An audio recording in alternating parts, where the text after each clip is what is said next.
அனைவருக்கும் வணக்கம். நான் உங்கள் 5ஆம் தலைமுறை ஜோதிடர் ராம்குமார் ராஜேந்திரன்.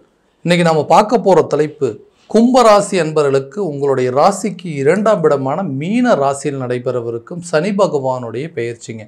இதுவரைக்கும் உங்களுக்கு ஜென்ம சனியா இருந்த சனி பகவான் உங்களை விட்டு விலகி, அதாவது உங்களுடைய ராசியை விட்டு விலகிங்க உங்களுக்கு பாதச்சனியாக தொடங்க போதுங்க. அதாவது சுமார் 5 வருட காலகட்டங்கள் இந்த சனியுடைய ஆதிக்கம் அப்படிங்கிறது முடிஞ்சுங்க. இன்னும் அடுத்த 2.5 வருஷத்துக்கு இந்த பாதச்சனியானது நடைபெறவிருக்கு. ஸோ 2ஆம் இடம் அப்படின்னு சொல்லக்கூடிய குடும்பம், தனம் மற்றும் வாக்குஸ்தானத்தில் நடைபெறவிருக்கு. இந்த சனி பகவான் உங்களுடைய ராசிநாதன் மற்றும் 12ஆம் இடத்திற்கான அதிபதிங்க. இந்த சனி பகவானுக்குன்னு சில பார்வைகள் இருக்குது. 4, 8 மற்றும் 12 ஆகிய 3 பார்வைகள் இருக்குது. சனி ஆத்மக்காரகன், கர்மக்காரகன் என்று அழைக்கக்கூடியவர், நீதிமான் என்று அழைக்கக்கூடிய ஒரு கிரகங்க. தான் செய்யும் வினைகளுக்கேற்ப கர்ம பலனை அளிக்கக்கூடிய ஒரு கிரகம். எல்லாத்துலேயுமே துணிச்சலும் தைரியம் தன்னம்பிக்கையோடு செயல்படக்கூடிய ஒரு கிரகங்க. ஸோ இந்த கும்பராசி அன்பர்களுக்கு இந்த வரக்கூடிய சனி பயிற்சி மார்ச் மாதம் 29ஆம் தேதி நடைபெறவிருக்கு. ஸோ இந்த நிகழ்வு இந்த கும்பராசி அன்பர்களுக்கு எந்த விதமான அற்புதங்கள் மற்றும் சிறப்பு பலனை கொடுக்க போகுது அப்படிங்கிறத தெளிவாகவும் விவரமாகவும் இந்த காணொலியில் பார்க்கலாங்க. நம்ம சேனலை ஃபஸ்ட் டைம் பார்க்குறவங்க அந்த சப்ஸ்கிரைப் பண்ணிக்கோங்க. பெல் பட்டனை கிளிக் பண்ணி ஆல் அப்படிங்கிற ஆப்ஷன் கொடுத்துக்கோங்க. கும்பராசி அன்பர்கள் சனி பகவானை அதிபதியாக கொண்டவர்கள். அதீத தைரியசாலி அப்படின்னு சொல்லுவாங்க. ரொம்ப தைரியமும் துணிச்சல் தன்னம்பிக்கை எப்போவுமே ஜாஸ்தியாகவும் இருக்கும். ஏன்னா தான் ஒரு விஷயத்தை பண்ணுறோம் அப்படின்னா தன்னுடைய சொந்த முயற்சியால் மட்டுமே எல்லாத்தையும் செய்து காட்டக்கூடிய நபர்கள். யாருடைய தயவுமே தேவையில்லைங்க. யாருடைய தயவும் என்றைக்கும் எதிர்பார்த்ததில்லை. தான் ஒரு விஷயத்தை பண்ணணும் அப்படின்னா தன்னுடைய மனசு என்ன சொல்லுதோ அதை மட்டுமே செய்து காட்டக்கூடிய நபர்கள். இதில் எந்த குறுக்கீடுகள் வந்தாலும் அந்த விஷயத்தை 100% நம்ம சக்ஸஸ் பண்ணி காட்டியாகணும் அப்படின்னு நினைக்கக்கூடியவங்க. ரொம்ப கோவக்காரர் அப்படின்னே சொல்லலாங்க. தனக்கு ஒரு விஷயம் சரின்னு பட்டுச்சுன்னா அந்த நியாயத்துக்காக எவ்வளோ வேணாலும் போராடுவார். ஆனால் அதே விஷயம் தப்புன்னு தெரிஞ்சதுன்னா யார் எதிர்த்தாலும் அதை பெரிய விஷயமாக நினச்சிக்க மாட்டார். அது அவ்வளோதான் ஒதுக்கிட்டு போயிட்டே இருப்பாருங்க. ஸோ எல்லாத்தையுமே பார்த்து செய்யக்கூடிய நபர்கள். கடந்த 2.5 வருஷ காலகட்டங்களில் தனக்கு என்ன நடந்ததுன்னே தெரியலைங்க. வாழ்க்கையில் நான் நினச்சது ஒன்று, இன்றைக்கி நடந்தது ஒன்று. எல்லாமே தலைகீழாக மாறிடுச்சுங்க. இந்த நிலை எதனால் நடந்தது, ஏன் இந்த ஒரு மாற்றங்க, எதை நினச்சி ஒரு அடி எடுத்து வச்சாலும் அது அப்படியே பின்னுக்கு ரிவர்ஸ் தள்ளுற மாதிரி இருக்குது. ஒரு அடி எடுத்து வச்சா 4 அடி பின்னாடி சறுக்கிட்டு போகுதுங்க. நிறைய விஷயங்கள் பார்த்துட்டேன். நிறைய இழப்புகள், வலிகள், வேதனைகள், ஏமாற்றங்கள், இந்த மாதிரி பார்த்து சார் நம்ம கும்பராசியில் பிறந்ததுனால என்னமோ தெரியல இந்த மாதிரி துன்பங்கள் எல்லாத்தையுமே நான் அனுபவிச்சுட்ருக்கேன். இந்த சூழலெல்லாம் எனக்கு மாறவே மாறாதாங்க. எதனால் இந்த ஒரு தடுமாற்றங்கள், என்ன காரணம், ஒரு வேளை ஜென்மசனி நடந்துட்டு இருந்ததே அதனால் கூட இந்த மாதிரி ஒன்று நடந்திருக்குமா அப்படின்னு சொல்லி யோசிச்சுங்க அடுத்த அடி எடுத்து வைக்கிறதுக்கு யோசிக்கிற மாதிரி ஒரு சூழ்நிலை ஆயிடுச்சு. ஸோ இந்த நிகழ்வுகள் எல்லாம் மாறணும் அப்படின்னா இந்த சனி பயிற்சி நமக்கு ஒரு நல்ல பலனை கொடுக்குமா, ஜென்மஸ்தானத்தில் விட்டு விலகிறான்னு சொல்கிறாங்க.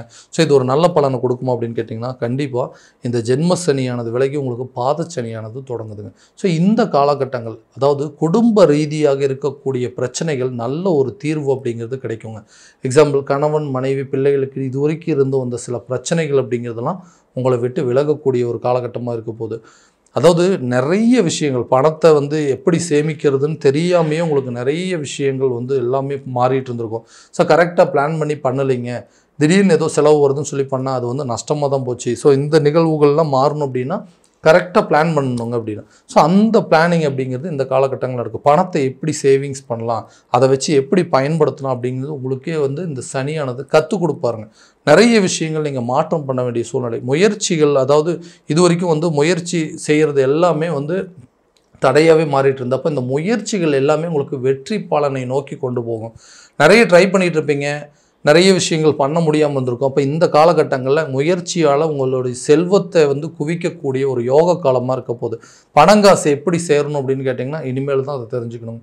ஸோ உங்களுடைய தீவிர முயற்சியாலையும் ரொம்ப ஹார்ட் ஒர்க்குனாலையும் நிறைய விஷயங்களை கற்றுக்குவீங்க. அதே நேரத்தில் அது மூலமாக நிறைய அனுகூலங்கள் அப்படிங்கிறது உங்களுக்கு சேருங்க. இந்த வெளிநாட்டில் வேலை செய்கிறவங்களும் சரிங்க, அது இல்லைனா இந்த இம்போர்ட் எக்ஸ்போர்ட் நிறுவனத்தில் வேலை செய்கிறவங்களாம் சரி, ஏற்றுமதி இறக்குமதி சார்ந்த விஷயங்கள், வெளிநாட்டில் வேலை செய்கிறவங்களுக்கு எல்லாத்துக்குமே பார்த்திங்கன்னா இது ஒரு பெயர்ச்சி ஒரு நல்ல பலன் அப்படிங்கிறது கொடுக்குங்க. வெளிநாடு போகணும் அப்படின்னு முயற்சி பண்ணிங்கன்னா கூட இந்த காலகட்டங்களில் வெளிநாடு சம்மந்தப்பட்ட யோகங்கள் அப்படிங்கிறது இருக்கும். ஏற்றுமதி மற்றும் இறக்குமதி சார்ந்த துறையில் இருக்கிறவங்களுக்கு நல்ல ஒரு பலன். அதே மாதிரி வெளிநாட்டிலேயே ஒர்க் பண்ணிகிட்டு இருக்கிறவங்களுக்கு கூட இது ஒரு நல்ல ஆப்பர்ச்சுனிட்டியாக இருக்குங்க. ஸோ இந்த காலகட்டங்களில் புதுசாக நீங்கள் ஏதோ பிஸ்னஸ் ஸ்டார்ட் பண்ணணும் அப்படின்னு நினச்சாங்க கூட அது பண்ணுறதுக்கான சூழல் அப்படிங்கிறது உங்களுக்கு சாதகமாக இருக்குங்க. வேலையில் இருக்கிறவங்களுக்கு நிறைய டென்ஷன் இருக்குங்க, நிறைய டிப்ரெஷன் இருக்குது. என் வேலையை நான் கரெக்டாக தான் செய்கிறேன், ஆனால் இருந்தாலுமே வந்து என்னுடைய வேலையை செய்யலை அப்படின்னு சொல்லிட்டு என்னை வந்து குறை சொல்கிறாங்க. எப்படா வந்து நான் தப்பு பண்ணுவேன், எப்படா என்னை வந்து சுற்றி காட்டலாம், நீங்கள் வந்து இது பண்ணது தப்புன்னு சொல்லி குறை சொல்லலாம்னு நினச்சிட்டு இருக்கிறாங்க. என்னுடைய மனசுக்கு தெரியுங்க, நான் என்னோடய வேலையை நான் கரெக்டாக தான் செஞ்சிட்ருக்கேன். ஆனால் இந்த மாதிரி பிரச்சனைகள்லாம் ஏன் வருது அப்படின்னு கேட்டிங்கன்னா, கண்டிப்பாக இந்த வரக்கூடிய காலகட்டங்கள், ஏன்னா இது வரைக்கும் வந்து ஜென்மஸ்தானத்தில் வந்து சனி இருந்ததுனாலையும் நம்ம ஒரு வேலையை சரின்னு நினச்சி பண்ணியிருப்போம். அது வந்து சில பேர் வந்து தப்புங்க, நீங்கள் பண்ணது தப்பு. ஏன்னா உங்களுடைய பிடிவாதம், உங்களுடைய அதாவது ஒரு விஷயத்தை கரெக்டாக செய்யணும், பர்ஃபெக்டாக செய்யணும்னு நினச்சி பார்த்து செஞ்சது கூட மற்றவங்களுக்கு அது மிகப்பெரிய தவறாக தெரிஞ்சிருக்கும். இந்த காலகட்டங்களில் உங்களுடைய தவறுகள் என்ன அப்படிங்கிறத நீங்கள் ரியலைஸ் பண்ணக்கூடிய, அதாவது நீங்கள் உணரக்கூடிய ஒரு காலகட்டமாக இருக்குது. ஸோ அப்போ வேலையில் வந்து இது வரைக்கும் ஏதோ நம்ம சின்னதாக தப்பு பண்ணிட்டு இருந்திருக்கிறோம், அந்த விஷயங்கள் அந்த நிலைகள் அப்படிங்கிறது மாறும். அப்போ உங்களுடைய வேலையை ஈஸியாக செய்யக்கூடிய ஒரு காலகட்டமாக இருக்க போதுங்க. ஒரு வேலையிலேருந்து இன்னொரு வேலைக்கு மாறணும்னு முயற்சி எடுக்கிறது கூட சரியாக நடக்கலைன்னா கண்டிப்பாக இப்போ நடக்கும். புதுசாக ஏதாவது வேலைக்கு ட்ரை பண்ணுறவங்க கூட கண்டிப்பாக இது ஒரு நல்ல சாதகமான சூழ்நிலை. இல்லை வெளிநாடு போயிட்டு வேலை பார்க்கணும், இல்லை வெளிநாட்டிலேருந்து வந்து தன்னுடைய சொந்த நாட்டுக்கு வந்து வேலை பார்க்கணுன்னு எடுக்கிற முயற்சிகள் கூட இந்த காலகட்டங்களில் நல்ல ஒரு பலன் அப்படிங்கிறது கொடுக்குங்க. குடும்பத்தில் உள்ள ஏற்றத்தாழ்வுகள் மற்றும் மனசங்கடங்கள் போன்ற பிரச்சனைகள் எல்லாத்தையுமே வந்து கரெக்டாக ஹேண்டில் பண்ணக்கூடிய ஒரு காலகட்டமாக இருக்க போகுது. குடும்பத்தில் ஏன் இப்படி நடக்குதுன்னே தெரியலைங்க, நான் ஒன்று நினைக்கிறேன்னா அது வேறு மாதிரி ஒன்று நடக்குது, நான் எல்லாத்தையுமே வந்து புரிஞ்சு தான் நடந்துக்கிறேன், நல்லா அட்ஜஸ்ட் பண்ணி தான் போகிறேன், ஆனால் அந்த பிரச்சனை இன்றைக்கி வந்து வேறு விதமாக கொண்டு போயிடுச்சு, தன்னுடைய சுயநலத்துக்காக தான் எல்லாம் பண்ணுறேன்னு மற்றவங்க என்னை வந்து சொல்லும் போது எனக்கு அதை வந்து தாங்கிக்கவே முடியலைங்க. என்றைக்குமே நான் வந்து சுயநலமாக நினச்சதில்லை, பொதுநலமாக தான் நான் யோசிச்சிருக்கிறேன். ஆனால் ஏன் இது மற்றவங்க பார்வைக்கு இப்படி தெரியுது? ஒவ்வொரு விஷயத்தையுமே கரெக்ட் பண்ணி அதை கரெக்டாக கொண்டு போகணும். ஏன்னா இது வரைக்கும் நடந்த தவறுகள் மீண்டும் நடந்துடக்கூடாதுன்னு சில முயற்சி பண்ணுறேன், ஆனால் எல்லாமே எகென்ஸ்டாக போயிட்டுருக்குன்னா அந்த விஷயங்கள்லாம் கண்டிப்பாக மாறக்கூடிய காலகட்டமாக இருக்க போதுங்க. காதல் சம்மந்தப்பட்ட சில விவகாரங்கள், நல்லா லவ் பண்ணிட்டு இருந்தாங்க, நல்லபடியாக தான் போயிட்டு இருந்துச்சு, திடீர்னு என்ன நடந்ததுன்னு தெரியல, எங்களுக்குள்ள 2 பேர்த்துக்கிட்ட மிஸ் அண்டர்ஸ்டாண்டிங் ஆகி இன்றைக்கி 2 பேர் பிரிந்து வாழக்கூடிய அளவுக்கு, இனிமேல் இந்த லவ்வே வேண்டான்னு சொல்கிற அளவுக்கு நடந்துருச்சு. அதே மாதிரி தான் திருமணம். நான் ஒரு விஷயத்தை வாழ்க்கையை எதிர்பார்த்து நகர்ந்துட்டு இருந்தேன், அந்த வாழ்க்கை ஒன்று அமைஞ்சுது, ஆனால் நான் நினச்ச மாதிரி அந்த வாழ்க்கை இல்லைங்க, அப்படியே டோட்டல் ஆப்போசிட்டாகவே இருந்துச்சு. ஸோ இதுக்கு மேலே வந்துட்டு அந்த லைஃப்பை வந்து கண்டினியூ பண்ண முடியுமான்னு எனக்கு தெரியல. ஸோ அந்த லைஃப்லேருந்து வெளியே வரணும்னு முயற்சி பண்ணுறேன், என்னால் அதுவும் முடியலன்னு யோசிக்கிறவங்களுக்கு இந்த வரக்கூடிய காலகட்டங்கள் உங்களுடைய ஜென்மஸ்தானத்திலிருந்து விலகக்கூடிய சனியானது கண்டிப்பாக காதல் சம்மந்தப்பட்ட பிரச்சனைகள் அப்படிங்கிறத தீர்த்து கொடுக்குங்க. காதல் வந்து திருமண ரேஞ்சுக்கு கொண்டு போகுங்க. உங்களுக்குள்ளே இருக்கக்கூடிய சங்கடங்கள் அப்படிங்கிறது விலகும். அதே போல் பழைய குடும்ப வாழ்க்கையில் இருந்தவங்க அதை விட்டுட்டு வெளியே வரதுக்கான எடுக்கிற முயற்சி, அது மூலமாக சட்ட ரீதியாக எடுக்கக்கூடிய முயற்சி உங்களுக்கு சாதகமாக அமையும். புதிய திருமணத்திற்கு உண்டான வாய்ப்புகள் அப்படிங்கிறது ஏற்படும். ஃபஸ்ட்டு மேரேஜுக்கு வெயிட் பண்ணிகிட்டு இருக்கிறவங்களும் சரி, ஆல்ரெடி வந்துட்டு ஃபஸ்ட் லைஃப்லேருந்து வெளியே வந்துட்டேன், இப்போ வந்து ஒரு செகண்ட் லைஃப்க்கு நான் எதிர்பார்த்துருந்தேன், 2வது திருமணத்துக்கு முயற்சி பண்ணிகிட்டு இருக்கிறவங்களுக்கு இந்த காலகட்டங்களில் இந்த சனி பயிற்சி காலம் சுமார் 2.5 வருட காலகட்டங்கள் நடக்குதுங்க. இந்த காலகட்டங்களில் உங்களுக்கு 2வது திருமணத்துக்கு உண்டான வாய்ப்புங்க. புதுசாக திருமணம் பண்ணணும் அப்படின்னு யோசிக்கிறவங்களுக்கு கண்டிப்பாக ஃபர்ஸ்ட் மேரேஜ் அப்படிங்கிறது நல்லபடியாக இருக்கும்.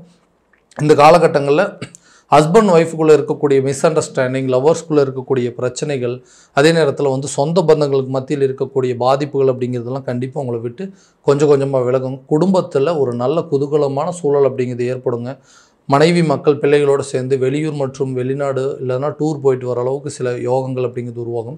தனம் சம்மந்தப்பட்ட பிரச்சனைகள் அப்படிங்கிறது தீருங்க. பணத்தட்டுப்பாடுகள் கொஞ்சம் கொஞ்சமாக குறையும். எதுக்காக செலவு பண்ணிகிட்டு இருக்கிறேனே தெரியலைங்க, எல்லாமே வந்து வீணாக வந்து நஷ்டமாயிட்டே இருந்தது, அந்த நஷ்டத்தை போக்க இப்போ செய்யக்கூடிய காரியங்கள் எல்லாமே உங்களுக்கு நல்ல வாய்ப்புகளாக இருக்கும். எஜுகேஷன் சம்மந்தப்பட்ட விஷயத்துல நிறைய ஸ்பெண்ட் பண்ணியிருப்பீங்க, தேவையில்லாத காரியங்களில் நிறைய பணத்தை கொண்டு போய் முடக்கிற மாதிரி சில சூழல் அப்படிங்கிறது வந்திருக்கும். அந்த முடங்கின பணம் எல்லாமே உங்களுக்கு வந்து ஒரு ஆதாயமாக ஏற்படுங்க. ஏன்னா 11ஆம் இடம் சனியோட பார்வை இருக்கனால லாபஸ்தானத்தை படும்போது நீண்ட நாட்களுக்கு முன்னாடி வாங்கி போட்ட சில பொருட்கள், அதாவது ஒரு இன்வெஸ்ட்மெண்ட் பண்ணியிருப்பீங்க, அந்த இன்வெஸ்ட்மெண்ட் இன்றைக்கி இரட்டிப்பாக ஆகக்கூடியது. ஒரு லேண்ட்லேயோ ஒரு வந்து வீட்டு மேலேயோ அல்லது வந்து மியூச்சுவல் ஃபண்ட்லேயோ அல்லது வந்து ஷேர் மார்க்கெட்டில் இதில் போட்டிருந்தீங்கன்னா கூட அந்த பணம் உங்களுக்கு ஒரு நல்ல லாபமான சூழல் அப்படிங்கிறது ஏற்படுத்தும். ஆரோக்கியத்தில் கட்டாயமாக கவனம் செலுத்தணுங்க. ஏன்னா ஆரோக்கிய ரீதியாக ஏற்கனவே நிறைய பிரச்சனைகளை சந்திச்சுட்ருக்கீங்க. ஹெல்த் ரிலேட்டடாக சில இஷ்யூஸ் அப்படிங்கிறது வரும். கரெக்டான ட்ரீட்மெண்ட் எடுத்தீங்க அப்படின்னா கண்டிப்பாக நல்ல ஒரு சூழல், சரியான தூக்கம் அப்படிங்கிறது வேணும். தேவையில்லாத விஷயத்துக்கு டென்ஷன் ஆக வேண்டாங்க. இந்த நேரத்தில் இந்த மாதிரி தான் இருக்குமோ அப்படின்னு யோசிக்காதீங்க. இந்த நேரத்தில் நம்ம எப்படி யோசிக்கணும் அப்படிங்கிறத திங்க் பண்ணுங்கள். ஸோ ஆரோக்கியத்தில் இருக்கக்கூடிய பிரச்சனைகள் கண்டிப்பாக உங்களை தீருங்க. புதிய கல்வி, அதாவது இப்போ வந்து குழந்தைங்களை வந்து புதுசாக எஜுகேஷனில் ஜாயின் பண்ணணும், இல்லை எஜுகேஷன் ஏதாவது மாற்றணும் அப்படின்னு நினச்சிங்கன்னா கூட இந்த டைமில் வந்துட்டு கண்டிப்பாக உங்களுக்கு நல்ல ஒரு சக்ஸஸான விஷயம் கொண்டு போங்க. நீண்ட நாட்களாக மன வாழ்க்கையில் இருந்த பிரச்சனைகள் அப்படிங்கிறதெல்லாம் தீர்ந்து உங்களுக்கு தகுந்தாற்போல் ஒரு வாழ்க்கையை மாற்றி அமைத்துக் கொள்ளக்கூடிய சூழல் அப்படிங்கிறது கண்டிப்பாக இருக்குங்க. ஸோ கோர்ட்டு கேஸ் பிரச்சனை எதுவாக வேணாலும் இருக்கட்டுங்க, அந்த பிரச்சனை குடும்ப ரீதியாகவும் இருக்கட்டும், இல்லை சொத்து பத்துக்கள் பிரச்சனையாக இருக்கட்டும், இல்லை அடுத்தவங்களுக்கு வந்து ஹெல்ப் பண்ண போய் அது மூலமாக வந்ததாக இருக்கட்டுங்க, எல்லா பிரச்சனையும் தீரும். ஒரு வாக்குறுதி கொடுத்துருப்பீங்க, அந்த வாக்குறுதியை காப்பாற்றுறதுக்கு நிறைய ஸ்ட்ரகிள்ஸ் அப்படிங்கிறது பார்த்துருப்பீங்க. சொன்ன வாக்கவே காப்பாற்ற மாட்டேங்கிறீங்க, நீங்களா என்ன மனுஷனோ அப்படின்னு சொல்லிட்டு நம்மளை மற்றவங்க பார்த்து குறை சொல்கிற மாதிரி இருந்திருக்கும். நம்மளை பார்த்து சில பேர் ஏளனமாக கூட பேசியிருப்பாங்க, எல்லா பிரச்சனையும் காரணம் நீங்கள் தான், உங்களால் தான் இதெல்லாம் நடந்துட்டு இருந்தது. ஸோ சில விஷயத்தை வந்து யோசித்து இந்த நேரத்தில் செயல்படக்கூடிய ஒரு காலகட்டமாக இருக்க போது இந்த வாக்குஸ்தானம், அதாவது கொடுத்த வாக்குறுதியை காப்பாற்றுவதற்கான யோகம் அப்படிங்கிறதும் நீங்கள் நினச்ச மாதிரி ஒரு மன வாழ்க்கை, இந்த சுகஸ்தானத்தில் சனியோட பார்வைப்படுறதுனாலங்க நம்ம நினச்ச மாதிரி ஒரு வாழ்க்கையை அமைத்து கொள்ளக்கூடிய ஒரு காலகட்டமாக இருக்க போது. குறிப்பாக சொல்லப்போனால் இந்த எல்லா பலன்கள் அப்படிங்கிறது உங்களுக்கு ஒரு நல்ல சாதகமான சூழல் அப்படிங்கிறது மட்டும்தான் ஏற்படுத்துங்க. ஸோ ஆரோக்கியத்தில் கவனம் செலுத்துங்க, கல்வியில் நல்ல முன்னேற்றம் அப்படிங்கிறது இருக்கும், புதிய சொத்துக்கள் சேர்க்கைக்குண்டான யோகமும், வண்டி வாகனங்கள் வாங்குவதற்கான முயற்சிகள் அப்படிங்கிறது கை கொடுக்குங்க. குழந்தை சம்மந்தப்பட்ட பிரச்சனைகள் இது வரைக்கும் இருந்தது எல்லாமே தீரும். முதல் திருமணமாக இருந்தாலும் சரி, இரண்டாவது திருமணமாக இருந்தாலும் சரி, நீங்கள் நினச்சபடி ஒரு மன வாழ்க்கை அப்படிங்கிறது உங்களுக்கு அமையுங்க. கணவன் மனைவிக்கிடையே இருந்த பிரச்சனைகள், வம்பு வழக்கு பிரச்சனைகள் கூட தீருங்க. புதிய தொழிலை முயற்சி பண்ணுறதுக்கான யோகம், சேலரி இன்க்ரிமெண்ட் வித் ப்ரமோஷனோட உங்களுக்கு கிடைக்கக்கூடிய எந்த பலன்கள் பார்த்திங்கன்னா எல்லா விதத்துலையும் இந்த பாதச்சனி காலகட்டங்களில் உங்களுக்கு சுமார் 65% வந்து ஒரு நல்ல பலனை கொடுக்கக்கூடிய ஒரு யோக காலமாக இருக்க போது இந்த சனி பகவானுடைய பயிற்சி காலகட்டங்கள். ஸோ இது வரைக்கும் நம்ம பார்த்ததெல்லாம் கோச்சார ரீதியான பலன்கள் மட்டும்தான். எந்த பலன்கள் அனைத்தும் உங்களுக்கு நடக்குமா அப்படின்னா, உங்களுடைய சுய ஜாதகத்தை முறையான விதத்தில் தெரிஞ்சுக்கிட்டு அதற்குண்டானபடி சில முயற்சிகள் எடுத்தீங்க அப்படின்னா கண்டிப்பாக ஒரு நல்ல பலன் அப்படிங்கிறது கட்டாயமாக உங்களுக்கு கொடுக்குங்க. ஸோ உங்களுடைய ஜாதகத்தை எங்கிட்ட பார்க்கணும் அப்படின்னு விருப்பப்பட்டீங்கன்னா கீழே தெரிகிற நம்பருக்கு காண்டாக்ட் பண்ணி அப்பாயின்மெண்ட் ஃபிக்ஸ் பண்ணிக்கோங்க. அப்படி இல்லையா உங்களோட ஜாதகத்தை வாட்ஸ்அப் நம்பருக்கு அனுப்பிச்சி வச்சாலும் சரி, உங்களுடைய டைம் டேட் ஆஃப் பர்த் அனுப்பிச்சி வச்சாலும் சரிங்க, தெளிவான முறையில் கணிச்சு துல்லியமான பலன்கள் அப்படிங்கிறது உங்களுக்கு தெரியப்படுத்தப்படுங்க. மீண்டும் அடுத்த காணொலியில் உங்களை சந்திக்கும் வரை உங்களிடமிருந்து விடைபெறுவது உங்கள் ராம்குமார் ராஜேந்திரன். நன்றி.